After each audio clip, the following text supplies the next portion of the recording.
যোৱাকালি ঐতিহাসিক পৃথক ক্ষমতাপুৰ ৰাজ্যৰ জনজাতিৰ দাবীত ইতিমধ্যে আক্ৰাশ কেন্দ্ৰীয় কাৰ্যসূচীৰ মতে যোৱাকালি আমাৰ গোলগঞ্জত আমাৰ এটা প্ৰতিবাদী সমদল আছিল জোৰ সমদল আছিল জোৰ সমদলত যে অসমৰ গৃহ বিভাগৰ যে আমাৰ ধুবুৰী জিলাৰ এছপি নেতৃত্বত যে আমাৰ গোলগঞ্জ আৰক্ষী বিষয়াই যে আমাৰ কোজন জনগোষ্ঠীৰ ওপৰত বৰ্বৰ আক্ৰমণ কৰিলে এই ঘটনাটোক আমি ধুবুৰী জিলা আক্ৰাশী তীব্ৰভাৱে নিন্দা জনাইছো আৰু গৰিহণা জনাইছো।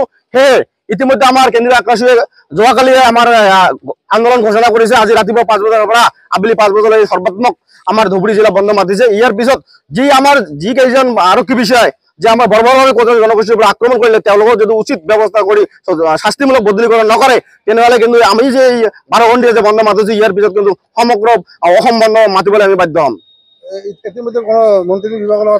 ইতিমধ্যে আমাৰ যে মন্ত্ৰী জয়ন্তমল্ল বৰুৱা ডাঙৰীয়া আৰু ধুবুৰী জিলাৰ যে আমাৰ এছপি লীনাতলা বাইদেউৰ লগত ইতিমধ্যে আমাৰ এখন বৈঠক হ'ল।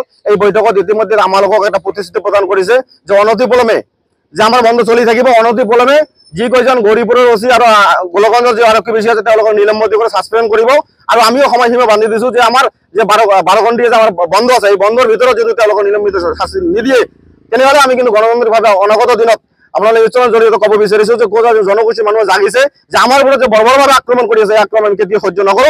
অনাগত দিনত ভয়ংকৰ আন্দোলন কৰি তুলিব আমি বাধ্য হ'ম।